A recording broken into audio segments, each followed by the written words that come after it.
The game you're about to see was played by Joseph Blackburn, who was blindfolded and playing against 8 people at the same time while blindfolded. Now, I don't know about you, but I've never done that before. I've played 1, maybe 2 people blindfolded at the same time, which is about the limits of my blindfold chess abilities. But 8 is pretty impressive. And on top of that, he's playing really good moves, which you're going to see here in just a second. The game was a King's Gambit. It's one of my favorite openings, or it used to be my favorite opening. I don't play it as much anymore, but we're going to talk about that. And for those of you who are going through the book with us, this is episode 4 in the Logical Chess series. Hopefully you have this book. If not, that's okay. You're still going to learn some stuff, and there's going to be some nice takeaways. So let's go ahead and jump right in. Now, before we start, I want to answer a question from the previous video that somebody asked. So let me jump back to this position. For those of you who watched episode 3, you will remember this. And this was kind of the key position. White had pushed e4, black had captured, and white essentially got everything that they wanted. Everything was kind of lined up towards an attack on the king side where black had castled. And it was a question of how do we attack the king? And if you remember from last time, the move played was knight f to g5. The question that someone asked, which is a very good question, is why not use this knight instead? Because this knight actually unleashes the bishop right away and kind of does the same thing by putting a knight on g5, except it unleashes the bishop. Doesn't that make more sense? And before I tell you the answer, if you guys would like to pause, what do you think? Does this make more sense, or is there a reason why this knight was better? All right, well, if you had a chance to look at that, the answer is this F knight was better, and here's why. Because now when black plays h6, what are you going to do if you're white? Well, the only thing that you could really do is either go back to where you came from, which is just a wasted move essentially, or you could try this sacrifice. But what happens here is after the check, if the king runs in the corner, maybe the knight can jump around and get a fork, so that's kind of annoying. So let's say black plays rook f7. You can play bishop here to attack it, but black can simply defend. And after this big trade, what happened? You got a rook and some pawns, but black has a knight and a bishop. Now, if you remember, usually the knight and the bishop are going to be better, and that's why this really isn't a great line for white. Now, going back, if you remember, when we looked at the game and it was the other knight, when h6 was played, what did we do? Captured here, which was a forcing move, right? It was a capture, it was a check. It forced black to recapture, which gave us time to play queen e4, and it also removed the knight, which was controlling that square. So it opened up the opportunity for us to create the checkmate threat. And if you remember the game, it led to all the sacrifices and the cool stuff that happened later, right? But that was not an option going back here when we use this knight, because now you have no way to trade that knight off, which means you have no way to take advantage of the move queen to e4. You guys see how that works? So it was a subtle difference, and it's a good question. Like, you would think, oh, opening up the bishop is better, but no, you were going to open up the bishop later, but you needed that knight to trade for that knight so you could play queen e4 at the right moment. Okay? So very good question. Hopefully that clears it up on the subtle difference between why the F knight was actually the correct knight to use. Okay? All right, guys, let's jump back. Game number 4, here we go. Remember, white was playing blindfolded. Okay, so we had e4, e5, and f4, the King's Gambit. Now, a lot of beginners have to be careful if they're going to play an opening like this, right? Because you're immediately opening up your king along this diagonal, and you're also opening up this diagonal to some other weaknesses as well. So it's a very risky opening, but it also has some really nice potential once you kind of understand the ideas. Now, the first thing is if black immediately tries to do this, you always have g3. Okay, so this is a move that's, you want to think about this, right? Because usually it's going to save you if the queen comes in. Okay. The other thing, which we'll talk about a little bit later, is the knight on f3 actually stops the queen from going to h4. So you have some ways to deal with that. You just have to be aware of it. Okay. All right, I'm going to go through my book and see what I wrote down here as far as things I want to talk about. So bishop to c5 is played, and black is immediately putting that bishop on that diagonal, trying to take advantage of some of these squares. Okay, now white plays an interesting move here, knight to c3. And if you look carefully from black's perspective, it almost looks like this is a mistake, because the knight on g1 could be captured, and then the queen could come out, right? And so, for example, as he mentions this in the book, he was saying that that white actually wanted black to do this. Capture here, play queen h4 check, And after g3, now that the rook has been moved away, the h-pawn is undefended, you can grab this. And he said in the book that this is actually a good position for white after rook to g2, queen moves somewhere, and then you take the pawn. Now, I thought that this would be an interesting position to talk about with you guys because I think it's really unclear why this is such a good position for white for a lot of people, right? Because you look at this and you think, well, I've got doubled pawns. I've got an isolated pawn over here. I can't castle. My king side is a total mess. The queen is like lined up on my king. Why is this so good for white with all those things that I just mentioned? What do you guys think the answer is? Well, it has to do with the lead in development that white has here. We have the knight out, the rook out. We also have more control over the center, right? Look at this. We could easily play d4 next and get even more control over the center. And look at black's pieces still sitting on the back. Now, yes, there's the queen, but the queen can't really do anything. Everything is defended, right? This is defended, this is defended, this is defended. And sometimes the queen can actually become a target. So because of all those trade-offs, it's actually better for white. And if you imagine if white's able to play d4, get the bishop out, the queen up, and castle queenside, the king's actually going to be safe over here. And again, you have all the advantages that we talked about. Okay, so that's why. Now, it's a trade-off. It's not a terrible position for black, but it is slightly better for white. And just as an example, let's just say black tries to play something like knight to c6. White could play d4, get control of the center, and after d6, bishop e3, and maybe you think, okay, the bishop can come in and put pressure on white, but look at this move. Rook to g1 attacks the queen, attacks the bishop. Of course, you have to save the queen. Only move is queen h2. And then queen to h5 takes advantage of this with a pin. This bishop can't move, or you lose your queen. And so black's actually just losing a piece, and you can see how quickly white's pieces were ready to go and how that queen actually became a liability for black. So just an example of why that's actually a good position for white, but you kind of need to understand that if you're going to play an opening like the King's Gambit, okay? That this idea of rapid development, control of the center, even if your king is a little bit weak, as long as you're not getting checkmated, these are some of the trade-offs that you have when you play the King's Gambit, okay? So let's go back. So knight to c3 was kind of, baiting black to say, hey, if you want, you can take my knight and go for that. But really, white was going to be happy if that happened, okay? So that's not what happened. Black said, no thanks, knight c6, which is a good move, just developing a piece. And now we get knight to f3, which stops the queen and, controls more of the center. All right, great. Let's keep going.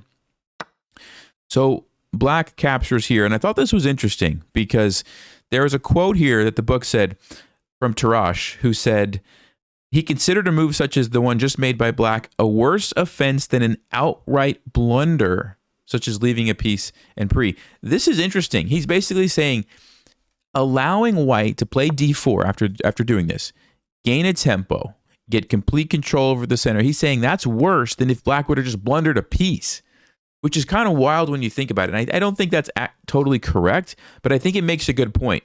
And the point is that it's really, really critical, especially in the opening phase, especially in an opening like the King's Gambit, where it's going to be crazy. There's going to be some fireworks. You have to make sure you're not wasting time, moving pieces twice like this, right? And that's what happens when you capture this pawn. As long as the pawn is there, that's not really a great option for white. But as soon as you trade that away, d4 just becomes a powerful move, and now you're wasting a bunch of time, okay? So, interesting. Now, there's something here that happened that I want to bring your attention to. So d4 was played, and in the book, he says, okay, the only real move here for black is to move the bishop somewhere. Bishop to b4 was what was covered. But I have a question for you guys, and I'm curious if anybody noticed this. What's another move here that black has besides bishop to b4? And I actually didn't see this myself straight away, but with the help of the engine, I noticed this. There's another move that black has. What do you think it is? All right, well, if you had a chance to look at that, instead of bishop to b4, black can actually play the crazy move knight takes d4. And when you first look at that, it's like, wait a second, 1, 2, only one defender. We're just losing a piece there if we're black, right? What are we doing? The idea is this. After white captures, it lured the knight away from f3, which opened up what? That's correct, the h4 square. The queen now can come in. And what's interesting here is, remember I said earlier you always have g3. Well, now you don't have g3 because now this pawn is here. It's going to take you. And if you try to take back, you're losing your rook. Actually, black could either take your rook or they could take this pawn and just keep attacking your king, whatever they want to do. It's bad for you. So you'd have to play the move king to e2 here. Now your king's in the center, and after d5, black's getting ready to bring in the bishop, to castle and bring in the rook, to bring the knight in. And you got to be careful. Yes, you're up a piece if you're white, but you're barely hanging on here. So this is really interesting. And like I said, I didn't see that except with the help of the engine, because it looks just like, no, there's no way you can just sack a piece like that. But actually the attack for black, it's a very interesting thing to consider. So I just wanted to point that out because I thought that was pretty interesting. But in the game, bishop to b4 was played, and white got to capture exactly like they wanted. So this is kind of the dream. When you play the King's Gambit, this is what you're hoping to achieve. One thing about playing f4 is that if black ever does take you, they clear the way, like we just saw here, that you can get both pawns in the center. And this is super powerful. Okay, this is super powerful. And also you have the f file, which is open, and down the road you can use that to attack. Okay, so white's getting essentially everything that they want here. Okay, d5, that's a pretty good move, striking at the center, trying to gain some space. And here, white plays e5. Now, something that was mentioned here is that all pawn moves have positive and negative aspects.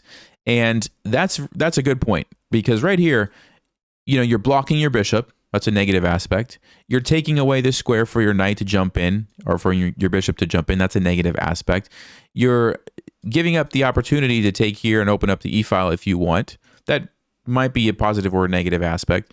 But what are you getting in return? Well, you're getting some space, and more importantly, you're getting this really annoying pawn, which is stopping black from like some normal developing moves. Okay, so it's a trade-off, right? And that's a good point. A lot of people, I think, when they play chess, they don't consider the fact that every time you move a pawn, it changes something significantly about the position. You need to make sure you're aware of that and you understand what the pros and cons are, okay? So, let's see. Bishop takes c3. All right, again, super common move here that I think a lot of beginners would play. And the idea is, all right, I'm going to trade the bishop for the knight, but look what I've done. Isolated pawn, doubled pawns. This has got to be good for me, right? And the answer is not really. And why is that the case? Well, number one, you've also opened up the B file so that the rook now has a way to attack you. So you have to consider that. Number two, you've given up the bishop pair. And remember, bishops are slightly better than knights, especially if you're able to open up the board. They're going to be more powerful. So that's another thing. And then also, the fact that you have an isolated pawn here, that's kind of like a long-term endgame weakness that, you can't really take advantage of that right now. Same thing with the doubled pawns. You can't take advantage of that right now. And we're playing the King's Gambit. This is an exciting opening that usually ends in the middle game because somebody gets checkmated, right? So these long-term endgame weaknesses is probably not that important, is what I'm trying to say, right? So you want to be careful just giving up that bishop for that knight. And you also lose time by doing that. Like imagine if you waited until white played a move like a3 and then you did it. Then it's a little bit better because then you made white waste this move a3 and you essentially got a free move to do something else with. But when you're just voluntarily like, hey, I'll just go ahead and trade it, that's really not a great strategy most of the time, okay? Especially in an opening like this. All right, so let's keep going. Bishop to e6, not the greatest square for the bishop. Bishop to d3, a fantastic square. Now, do you see the difference between this last move that black played and the move that white played? Look at the difference in the scope of the bishops. He's stuck hitting his own pawn, and then this guy is just amazing, right? So what could black have done instead? Well, instead of bishop e6, you should have played bishop f5 if you're going to move that bishop out, right? And now you're controlling some squares. And now if white goes here, you have the option to trade those bishops off, right? Go back to the game. Don't you think black would like the option to trade these bishops if you said, hey, I'll just take both of those bishops off the board if you want? If I'm playing black, I'm like, yeah, please do it, right? They could have done that themselves if they just played bishop f5, and probably traded it there. So you want to be thinking about that when you're developing the bishops. Like, where's the best square that it controls the most space on the board? Okay. h6. Now, this is I'm not going to spend a lot of time on this because if you've seen the previous episodes, we've already talked about this, right? But this is kind of the theme of the book so far, right? h3 and h6, and how you have to be really careful playing those moves because a lot of times they do more harm than good, all right? And we're going to see that a little bit more in this game as well. So I'm not going to spend a lot of time, like I said. All right, castles. And now we see the rook getting ready to be involved. And you say, but there's pieces in the way. Those pieces can move quickly, right?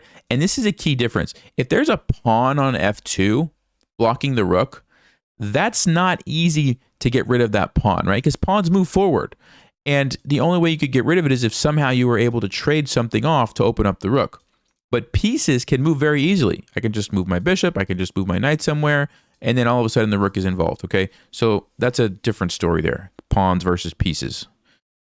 All right, so black develops the piece. That's a good move.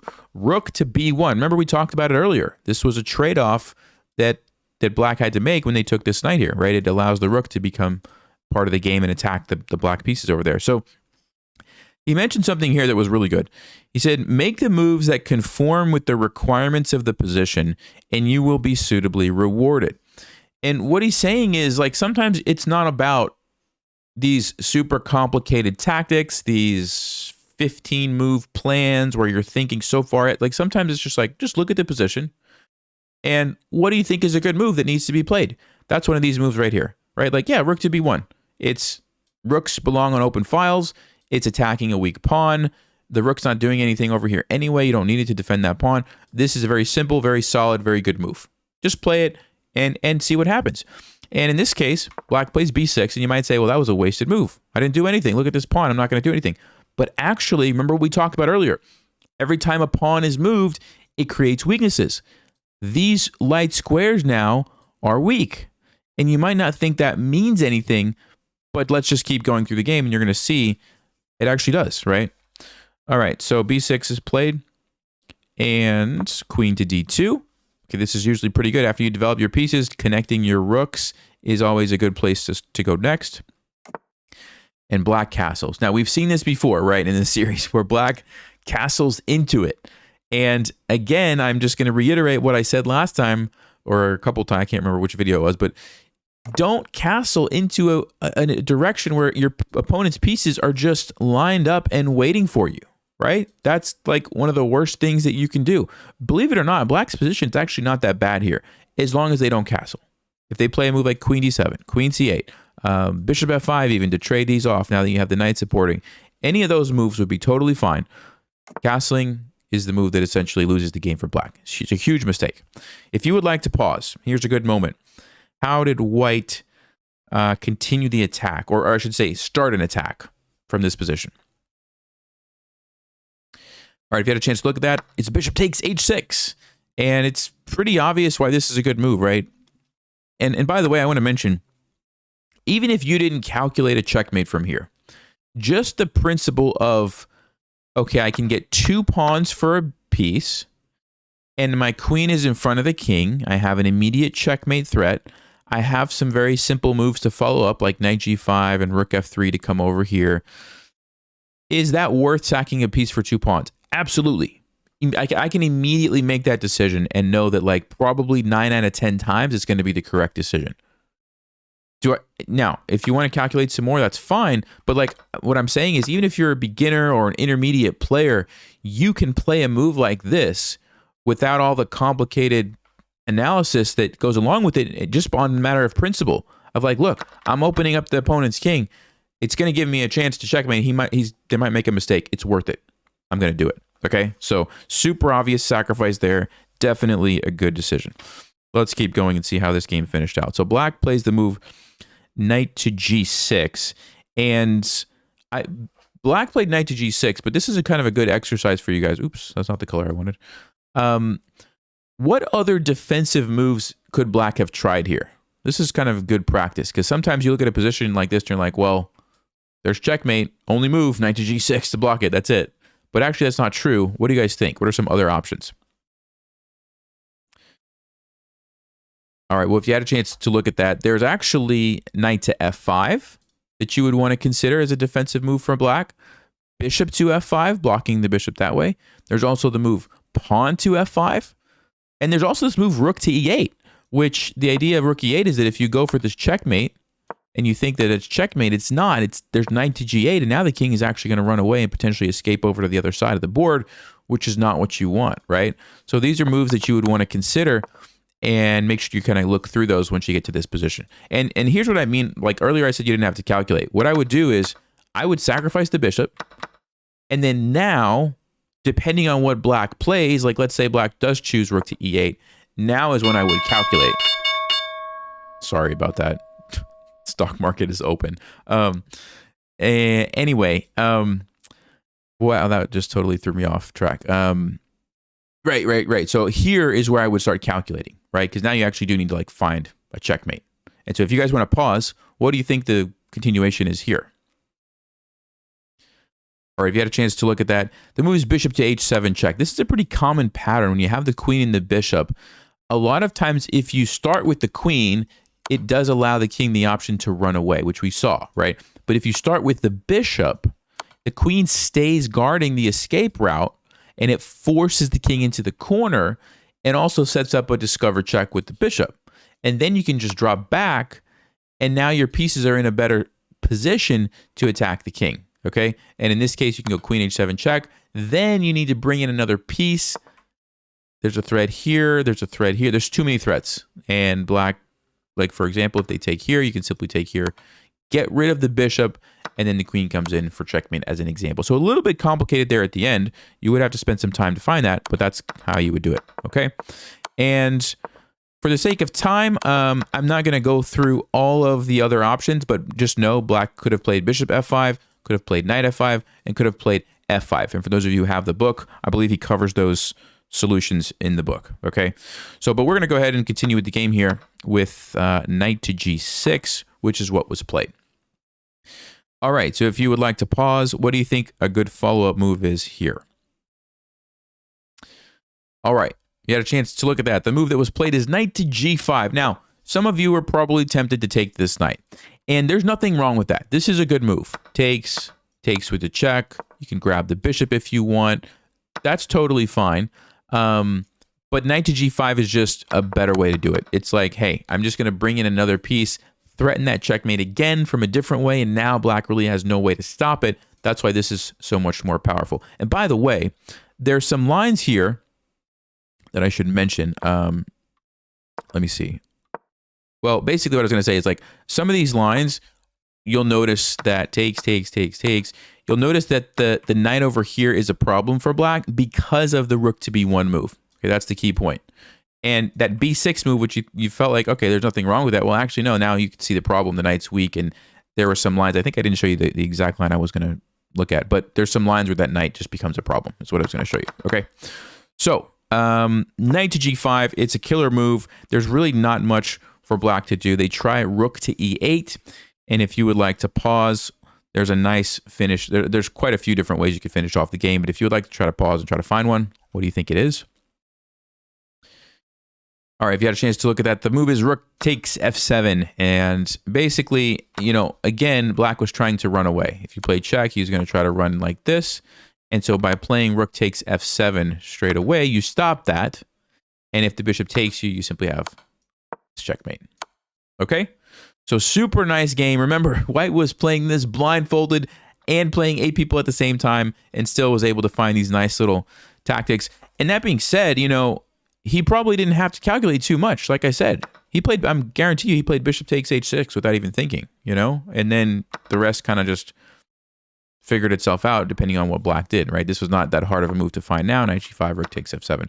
Relatively straightforward tactic. So great example of how you can attack with the king's gambit. We talked about a lot of things you have to be careful of with the king and some of those opening things. So hopefully that was helpful to you guys. Thank you. Remember, leave your comments, questions, and I'll look over those before the next episode. Homework for next time, game number 5. It starts on page 35. And yeah, I thank you guys for going through this with me. I've been having fun. Hopefully you are too, and you're learning something. And I'll see you next time. Stay sharp, play smart, and take care.